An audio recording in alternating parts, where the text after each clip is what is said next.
So this is how liberty dies. With thunderous applause.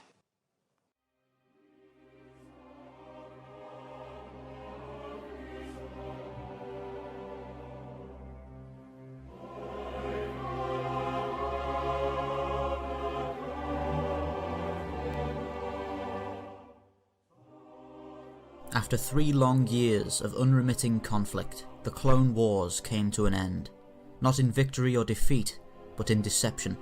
Revealing his true nature as the Sith Lord Darth Sidious, Supreme Chancellor Palpatine of the Galactic Republic issued Clone Protocol 66, forcibly turning the soldiers of the Clone Army against the Jedi generals they had so loyally served, and facilitating Palpatine's ascension as the unchallenged leader of the First Galactic Empire. As the shadow of the Empire reached ever further across civilized space, the galaxy entered an age of darkness and tyranny unlike anything in its history, and the peace and prosperity of the Old Republic slipped into distant memory.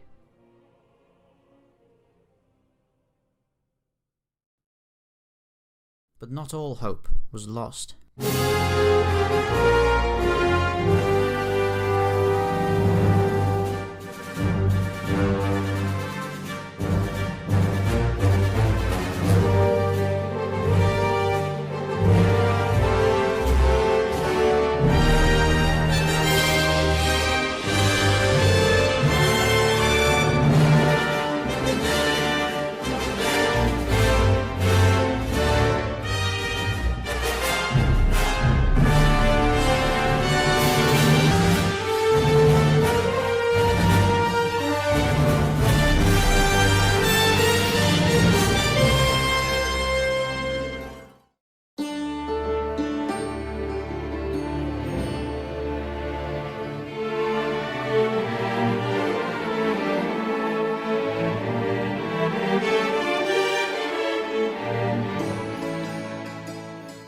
It began with the Delegation of 2000, an alliance of Republic senators who had been growing increasingly concerned by the actions of Chancellor Palpatine in the final months of the Clone Wars.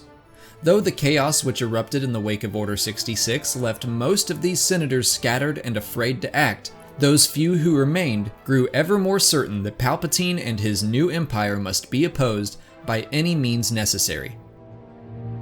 Chief among these senators were Bail Organa of Onderon and Mon Mothma of Chandrila. Though their resources were not insignificant, the idea of an organized resistance movement against the Empire in the near future seemed close to impossible. The earliest acts of rebellion would need to be carried out in total secrecy, quietly gathering supporters and forging alliances, while avoiding the watchful gaze of the Imperial Security Bureau. Through the early years of the Empire's rule, Senators Mon Mothma and Organa continued to play a major role in the Imperial Senate, though the influence wielded by that institution diminished day by day.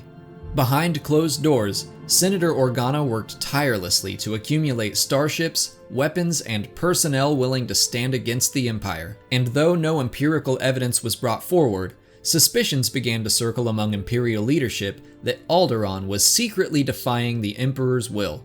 Alderaanian starships would frequently go missing in uncharted space or fall victim to suspiciously underreported acts of piracy, as Senator Organa subtly delivered them to the fledgling rebel cells.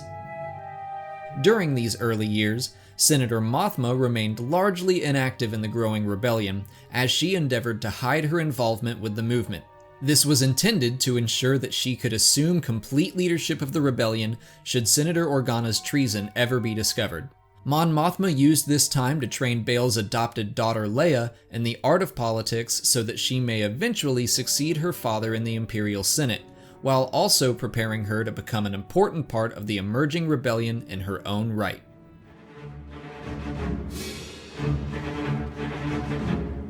After only a single year of its existence, the Galactic Empire had amassed one of the largest militaries in history, boasting countless thousands of vessels and millions of troops across the length and breadth of civilized space. The Emperor had succeeded in creating a state of order that few dared oppose, but there were some worlds whose will remained unbroken, and none more so than the Twi'leks of Ryloth. The tragic history of the Twi'lek people has left them sadly familiar with subjugation and slavery, but it has left them equally familiar with insurgency, Many times in galactic history, the Twi'leks of Ryloth have united in revolution against oppressive slave traders and powerful dictators, most recently against occupation by the Confederacy of Independent Systems in the first year of the Clone Wars. During the occupation, a figure of leadership emerged among the oppressed Twi'leks. This leader, one Cham Syndulla, planted the first seeds of the so-called Free Ryloth movement, an institution that would ultimately unite with the Galactic Republic to drive the Confederacy from Ryloth and once again free the Twi'lek people.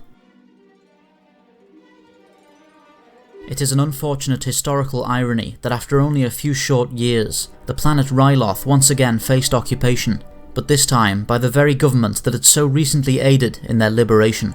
As the Empire tightened its grip on Ryloth, the suffering felt by the Twi'lek people began to exceed anything seen in the Confederate occupation. Bombing runs were regularly carried out at randomly selected population centres, decimating Twi'lek morale. Civilians were taken from their homes to be shackled and sold to off-world slave markets, and the planet's rich supplies of spice and rill were confiscated en masse by the Imperial Army. Though faced with steeper odds than ever before, Cham Syndulla's Free Ryloth movement once again rose up in revolt against their oppressors, waging a guerrilla war with the local Imperial garrison and performing daring raids against military installations. Though their resistance was mostly futile when faced with the limitless resources of the Galactic Empire, their actions did help to preserve the will of the Twi'lek people and to prepare them for the larger rebellion to come.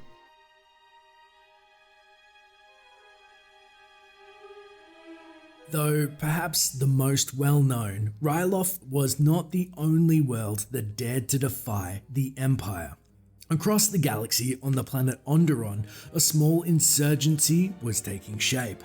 This movement was known as the Partisans, and its leader was the ruthlessly effective Saw Gerrera.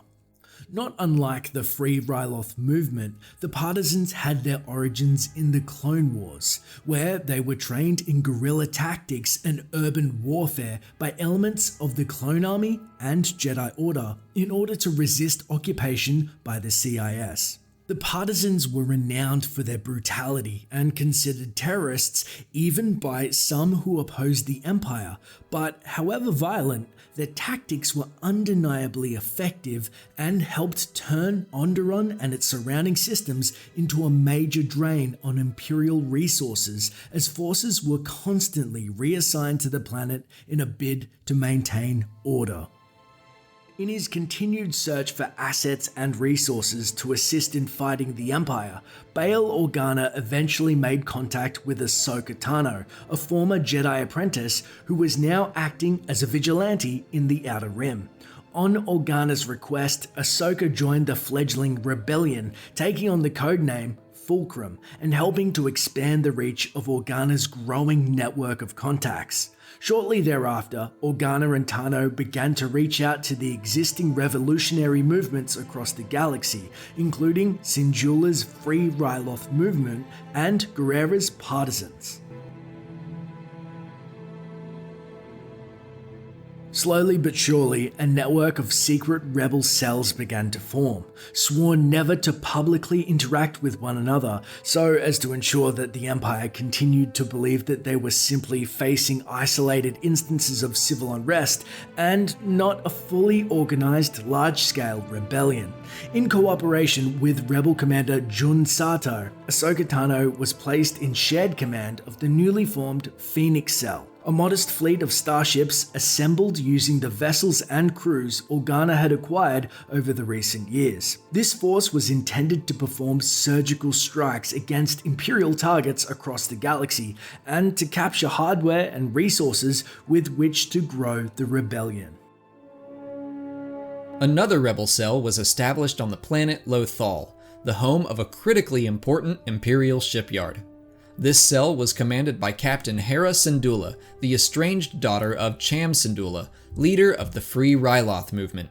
The Lothal cell was unique in that only its leader knew of the larger rebellion, with its lower-ranking members believing they were simply independent contractors striking out against the Empire. This arrangement further aided in preserving the secrecy of the rebel network and allowed Fulcrum to communicate solely with Captain Syndulla, guiding her and her unit to where they were needed most. The Lothal cell proved to be one of the most effective rebel units active and became a major inconvenience for the local imperial authorities. Faced with increasingly brazen acts of local insurgency, the Empire was forced to steadily increase its military presence in the Lothal system, an escalation which ultimately turned Lothal into a major galactic flashpoint. Though their heroism contributed tremendously to the continued growth of the rebellion, it would be the actions of the Lothal cell which ultimately revealed the existence of the larger rebel movement to the Empire. During a mission, the cell's second-in-command, former Jedi Padawan Kanan Jarrus, was captured by Imperial authorities and held for interrogation aboard the Imperial Star Destroyer Sovereign, the flagship of Grand Moff Tarkin, Governor of the Outer Rim. Though dismayed at the capture of Jarrus, the rebellion's leaders were well aware that the precautions to compartmentalize information would mean the Empire could never discover the larger rebel movement through interrogating the new prisoner, and in order to make certain of this, Fulcrum ordered Captain Syndulla to make no attempt to recover her captured operative. Though Syndulla initially respected and obeyed Fulcrum's instructions, elements of her cell elected to violate orders and attempt to rescue Kanan Jarrus, boarding an Imperial communications vessel and acquiring documents which indicated the current location of the Star Destroyer Sovereign. Reluctantly agreeing to join in her cell's insubordination, Captain Syndulla and her unit travelled to Mustafar and boarded the Sovereign using a captured Imperial transport ship. Unfortunately for the Lothal rebels, it became quickly apparent that Grand Moff Tarkin had been anticipating their rescue attempt. Shortly after the rebels recovered Jarrus, Tarkin deployed a substantial number of Imperial reinforcements, beginning to ensnare the rebels in a trap. Though the Lothal cell was able to escape the Sovereign, inflicting critical internal damage to the ship as they did so, the ever-increasing number of Imperial reinforcements made escape from the system seem impossible. Having been monitoring the situation, Fulcrum and her Phoenix cell were forced into action, and Tano began deploying her forces to cover the escape of the Lothal rebels. Though this action saved the lives of all 6 members of the Lothal cell, it also provided the Empire with exactly what they'd been seeking all along: confirmation of their suspicions concerning a larger rebellion. Absorbing themselves into the Phoenix cell, the Lothal rebels began to play a larger role in the rebel movement. But with the Empire now aware of the unified threat they faced, the age of quiet insurrection was over, and the growing rebellion was faced with a full-scale galactic civil war.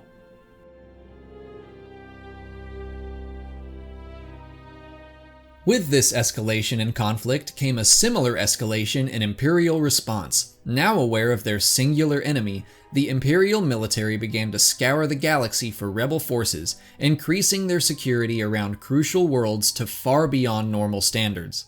Among the upper echelons of this new large-scale response were some of the Empire's most legendary figures, including Darth Vader and Grand Admiral Thrawn, who each began to play a far larger role in combating the rebel insurgency than ever before. Now faced with the full strength of the Imperial fleet, and with the Empire placed on a drastically heightened state of alert, concealing their units and resources became increasingly difficult for the rebellion. This frequently led to the exposure of rebel hideouts, and on some occasions, such as the Battle of Gorel, significant loss of life. In spite of these dire circumstances, the rebellion weathered the storm, and beyond simply surviving this new Imperial retaliation, the rebel movement actually made an astounding level of progress, with elements of the Ryloth and Phoenix cells successfully capturing an Imperial carrier, securing an alliance with the Mandalorian Protectors, and establishing a formidable hidden base on the planet Atollon. It was also during this period that the rebellion made its earliest contact with the Mon Calamari, a race whose contributions to the rebel Starfleet would ultimately become a defining aspect of the future rebel alliance. As the 17th year of the Empire's reign drew to a close, the rebellion that had once seemed impossible had grown into a sizable resistance movement spread across the civilized galaxy. Still helmed by Senators Organa and Mothma, the movement now held a series of hidden bases across the galaxy, on remote worlds such as Atalon, Dantooine and Yavin 4. Though still minuscule when compared to the Empire, the rebellion's small military had grown quite formidable, now boasting a sizable fleet of Corellian, Alderaanian and Mon Calamari starships. In some small respects, the rebels had even established a minor technological edge over the Empire, for instance in the case of the T-65 X-Wing, a starfighter provided to the rebel movement by sympathetic manufacturers which far outstripped almost all Imperial fighter designs in combat.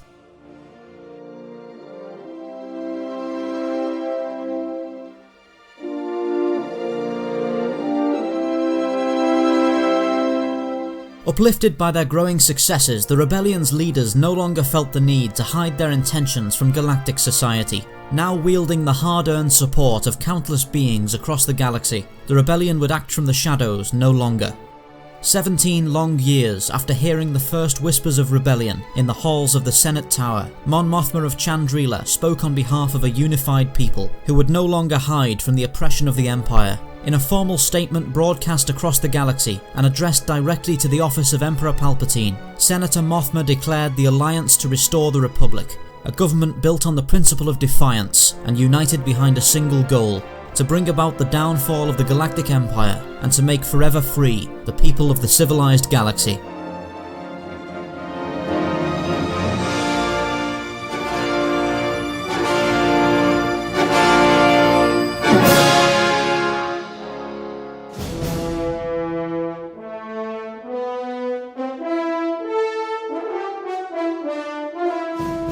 In the wake of its formal declaration, support for the newborn Rebel Alliance saw a sharp increase. Across the galaxy, the common citizens of the Empire were growing to believe that their Imperial overlords were not invulnerable, and even within the ranks of the Imperial military, defection to the Alliance was growing ever more common. But this good fortune would not last forever. Rumors first dismissed as false were beginning to circle in the ranks of the Rebel Alliance. As time passed, these rumors turned to valid suspicions and ultimately to terrifying fact. In the height of secrecy, the Empire was building a weapon, a device capable of unimaginable destructive power, whose completion would ensure Imperial dominance forever. Faced with their greatest challenge yet, it would fall upon the men and women of the Rebel Alliance to investigate and ultimately to destroy this terrible weapon. And should they fail, everything the rebellion had built would be lost, securing the dominance of the Galactic Empire for all time. From equal parts strategy and desperation, a plan was set in motion. A team of Alliance operatives would be dispatched to capture the technical plans for this new superweapon, this Death Star, in the faint hope of discovering an exploitable weakness. Upon the shoulders of these beings, the fate of the galaxy hung in the balance, and though their failure would mean the fall of the Rebel Alliance and an eternity of galactic oppression, their victory offered a glimmer of hope. And rebellions are built on hope.